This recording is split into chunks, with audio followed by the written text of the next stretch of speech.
Namaste. Today I'm going to narrate the chapter number 6 of the holy book Sri Sai Satcharitra, The Wonderful Life and Teachings of Sai Baba. The topics which are covered in this chapter are Ram Navami festival and masjid repairs, efficacy of the touch of the Guru's hand, Ram Navami festival, its origin, transformation, etc., repairs of the masjid. With Baba's grace, I'm going to start chapter number 6. Before describing Ram Navami festival and masjid repairs, the author makes some preliminary remarks about Sadguru as follows. Efficacy of the touch of the Guru's hand. When Sadguru is the helmsman, he is sure to carry us safely and easily beyond the worldly ocean. The word Sadguru brings to mind Sai Baba, the perfect master. He appears to me as if standing before me and applying Udi to my forehead and placing his hand of blessing on my head. Then joy fills my heart and love overflows my eyes. Wonderful is the power of the touch of the Guru's hand. The supple body which cannot be burnt by the gross fire is destroyed by the mere touch of the Guru's hand, and the sins of many past births are cleaned and washed away. Even the speech of those who feel agitated when they hear religious and godly talks attain calmness. The sight of Sai Baba's handsome form chokes our throat with joy, makes the eyes overflow with tears, and overwhelms the heart with emotions. It awakens in us I am He, Brahma consciousness, manifests the joy of self realization and dissolving the distinction of I and thou, makes us one with the Supreme One reality. When I begin to read scriptures, at every step I am reminded of my Sadguru Sai Baba, who assumes the form of Ram or Krishna and makes me listen to his life. For instance, when I sit to listen to Bhagavad, Sai becomes Krishna from top to toe, and I think he sings the Bhagavad or Uddhav Gita for the welfare of the devotees. When I myself start to write anything, I cannot compose a few words or sentences, but when he of his own accord makes me write, I go on writing, and there is no end to it. When the disciple's egoism props up, he presses it down with his hand and gives him his own power, makes him achieve his object, and thus satisfies and blesses him. If anyone prostrates before Sai and surrenders his heart and soul to him, then all the chief objects of life, viz. Dharam or righteousness, earth or wealth, calm or desire, and moksha or deliverance, are attained easily and unsolicitedly. Four paths, viz. Of Karam, Dhyan, Yog, and Bhakti, lead us separately to God. Of these, the path of bhakti is thorny and full of pits and ditches and thus difficult to traverse. But if you, relying on your Sadguru, avoid the pits and thorns and walk straight, it will take you to your destination or God, so says Sai Baba. After philosophizing about the self existent Brahma, his power to create this world and the world created, and stating that all these three are ultimately one and the same, the author quotes Sai Baba's word guaranteeing the welfare of the Bhagas. There will never be any dearth or scarcity regarding food and clothes in my devotee's home. It is my special characteristic that I always look to and provide for the welfare of those devotees who worship me wholeheartedly with their minds ever fixed on me. Lord Krishna has also said the same in the Gita. Therefore, strive not much for food and clothes. If you want anything, beg of the Lord, renounce worldly honors, try to get Lord's grace and blessings, and be honored in His court. Do not be deluded by worldly honor. The form of the deity should be firmly fixed in the mind. Let all the senses and mind be ever devoted to the worship of the Lord. Let there be no attraction for any other thing. Fix the mind in remembering me always so that it will not wander elsewhere towards body, wealth, and home. Then it will be calm, peaceful, and carefree. This is a sign of the mind being well engaged in good company. If the mind is vagrant, it cannot be called well merged in him. After quoting these words, the author goes on to relate the story of Ram Navami festival in Shirdi. As Ram Navami is the most celebrated festival at Shirdi, another fuller account, as published in Sri Sai Leela magazine of 1925, page 197, is also referred to, and a summary of the festival as related in both these accounts is attempted here. Origin: one Mr. Gopal Rao Gun was a surveyor in survey department at Kopargaon. He was a great devotee of Baba. He had three wives but had no issue. With Sai Baba's blessings, a son was born to him. In the joy that he felt due to this, an idea of celebrating a fair of Urs occurred to him in the year 1897, and he placed it for consideration before other Shirdi devotees, viz.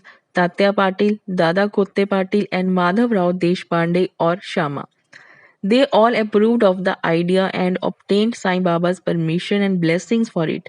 Then an application was made to get the collector's sanction for celebrating the Urs, but as the village Kulkarni held against holding the fair, the sanction was refused. But as Sai Baba had blessed it, they tried again and ultimately succeeding in getting the collector's sanction.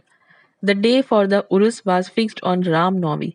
After having consultation with Sai Baba, it seems he had some purpose behind this, viz. The unification of the two festivals, the Urus and the Ram Navami, and the unification of the two communities, the Hindus and the Mohammedans. As future events showed, this end or object was duly achieved.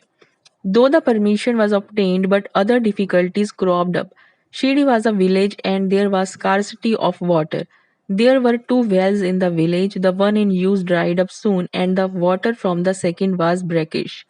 This brackish water was turned into sweet water by Sai Baba by putting flowers into it. As the water of this well was insufficient, so Tatya Patil had to arrange to get water from outside. Temporary shops were to be constructed and wrestling bouts arranged. Gopal Rao Gund had a friend by name Damu Anna Kasar of Ahmednagar. He also was similarly unhappy in the matter of progeny, though he had two wives. He too was blessed by Sai Baba with sons, and Mr. Gund prevailed upon his friend to prepare and supply one flag for the procession of the fair. He also succeeded in inducing Mr. Nana Sahib Nimonker to supply another flag. Both these flags were taken in procession through the village and finally fixed at the two corners of the masjid, which is called by Sai Baba as Dwarika Mai. This is being done even now. The Sandal Procession. There was another procession which was started in this fair. The idea of the Sandal Procession originated with one Mr. Amir Shakkar Dalal, a Mohammedan Bhagat from Korhal. This procession is held in honor of great Muslim saints. Sandal, that is chandan paste, and scrapings are put in the thali with incense burning before them and carried in procession to the accompaniment of band and music through the village, and then after returning to the masjid, the contents of the dishes are thrown on the nimbar and walls of the masjid. This work was managed by Mr. Amir Shakkar for the first 3 years and then afterwards by his wife. So, on the same day, the two processions, the flags by the Hindus and sandal by the Muslims, went on side by side and are still going on without any problem. Arrangement. This day was very dear and sacred to the devotees of Sai Baba. Most of them turned up for the occasion and took part in the management of the fair. Tatya Kotte party looked to all outward affairs while the internal management was entirely left to Radha Krishna Mai, a female devotee of Baba. Her residence was full of guests on the occasion and she had to look after their needs and also arrange for all the paraphernalia of the fair. Another work which she willingly did was to clean and whitewash the entire masjid, its walls and floor, which were blackened and were full of soot on account of the perpetual dhuni of Sai Baba. This she did during the night when Sai Baba had gone to sleep every alternate night in the Chavadi. She had to take out all the things, including the dhuni, and after thorough cleaning and whitewashing, replace them as they were before. Feeding the poor, which was so dear to Sai Baba, was also an important item in this fair. For this purpose, cooking on a grand scale and preparing various sweet dishes was done in Radha Krishna Mai's lodging, and various rich and wealthy devotees took a leading part in this transformation of Urus into Ram Navami festival. Things were going on in this way, and the fair was gradually increasing in importance till 1912, when a change took place. That year, one devotee, Mr. Krishna Rao Jogeshwar Bhisham, the author of Sai Sagun Upasana, came for the fair with Dada Saheb Khapade of Amravati and was staying on the previous day in the Dikshit Vada.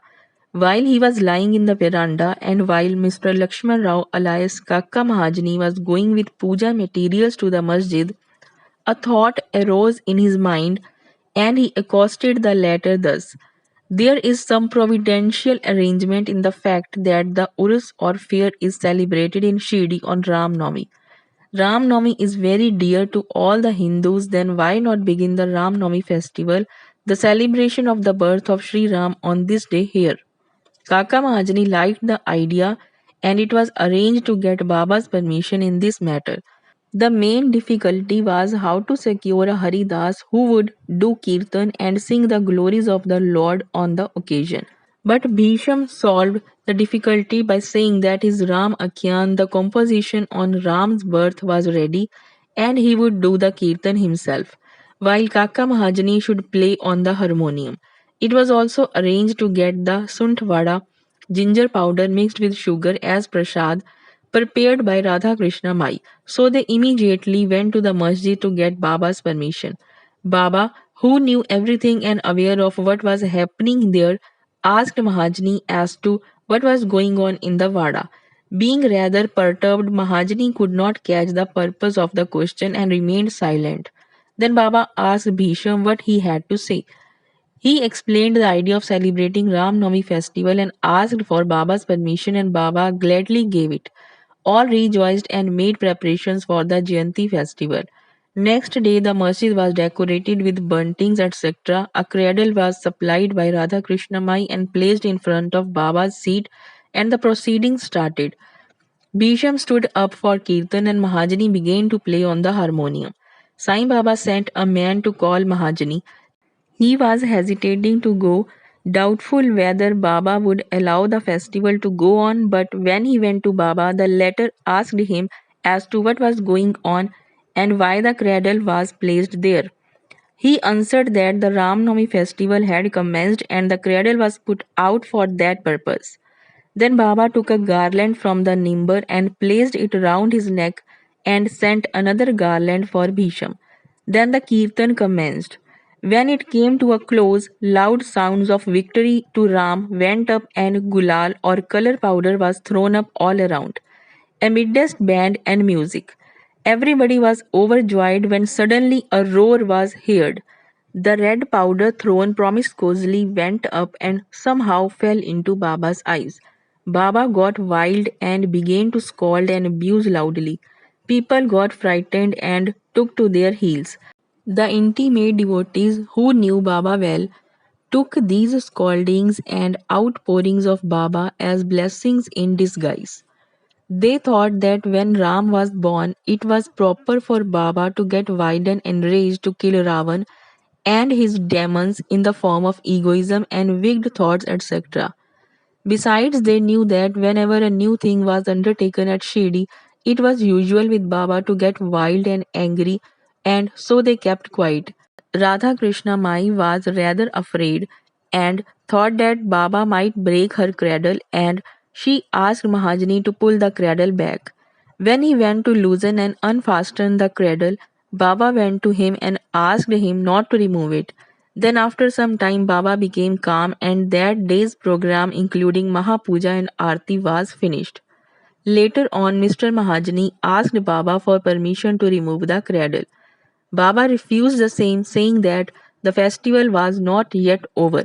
Next day, another kirtan and Gopal Kala ceremony, an earthen pot containing parched rice mixed with curd is hung to be broken after the kirtan, and the contents distributed to all, as was done by Lord Krishna amongst his cowherds, was performed, and then Baba allowed the cradle to be removed.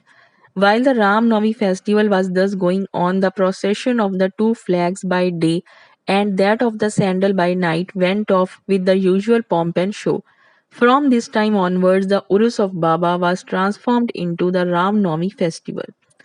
From next year, that is 1913, the items in the program of Ram Navami began to increase. Radha Krishna Mai started a Nam Saptah, singing the glory of God's name continuously day and night for 7 days from 11th day of Chaitra. For this, all devotees took part by turns, and she also joined it sometimes early in the morning. As Ram Navami festival is celebrated in many places all over the country, the difficulty of getting a Haridas was felt again. But 5 or 6 days before the festival, Mahajani incidentally met Bala Bua, who was known as modern Tukaram, and got him to do the Kirtan that year. The next year, 1914, another Bala Bua Satkar of Birhad Siddh Kawathe, district Satara, could not act as a Haridas in his own town as plague was prevailing there, and so he came to Shedi. With Baba's permission, which was secured through Kaka Sahib Dikshit, he did the Kirtan and was sufficiently recompensed for his labor. The difficulty of getting a new Haridas every year was finally solved from 1914 by Sai Baba, as he entrusted this function to Das Ganu Maharaj permanently, and since that time he has been successfully and creditably conducting that function until now. Since 1912, this festival began to grow gradually year by year. From the 8th to 12th of Chaitra, Shirdi looked like a beehive of men. Shops began to increase. Celebrated wrestlers took part in the wrestling bouts.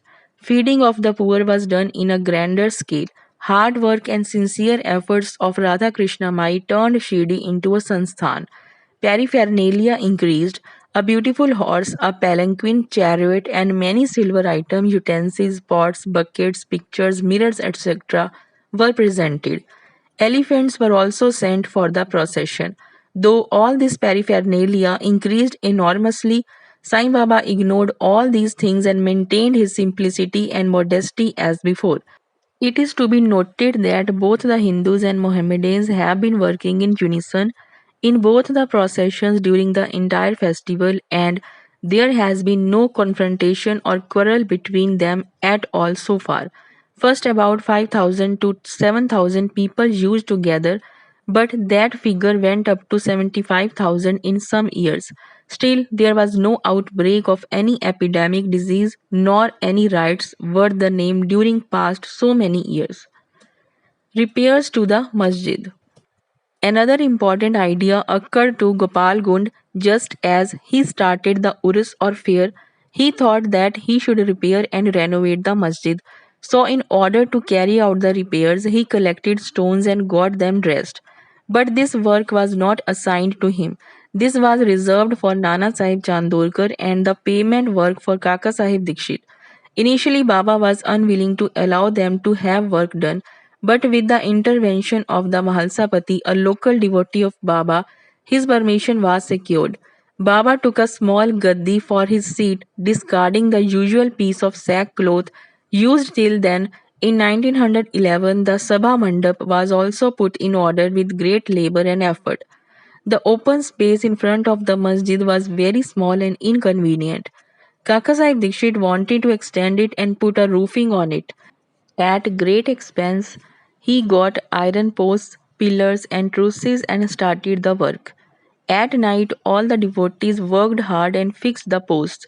But Baba, when he returned from Chavadi next morning, uprooted them all and threw them out. Once it so happened that Baba got very excited, caught a pole with one hand and began to shake and uproot it, and with the other hand caught Tatya Patil's neck. He took by force Tatya's feta, struck a match, set it on fire, and threw it in the pit. At that time, Baba's eyes flashed like burning embers. None dared to look at him, all got terribly frightened. Baba took out a rupee from his pocket and threw it there as if it were an offering on an auspicious occasion. Tatya was also much frightened. None knew what was going to happen to Tatya and none dared to interfere. Bhagoji Shinde, the leper devotee of Baba, made a bold advance, but he was pushed aside by Baba. Madhav Rao was also similarly treated, pelted with brick pieces. So all those who went to intercede were similarly dealt with. But after some time, Baba's anger cooled down. He sent for a shopkeeper, got from him an embroidered feta, and himself tied it on Tatya's head as if he was being given a special honor. All the people were wonderstruck to see this strange behavior of Baba. They were at a loss to know what enraged Baba so suddenly and what led him to assault Tatya Patil and why his anger cooled down the next moment. Baba was sometimes very calm and quiet and talked sweet things with love, but suddenly, with or without any reason, got enraged. Many such incidents may be related, but I do not know which to choose or which to omit.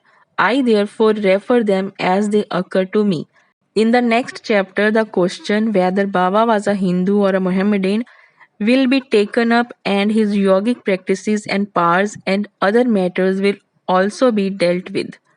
Chapter number 6 is completed. Bo to Sri Sai. Peace to be all.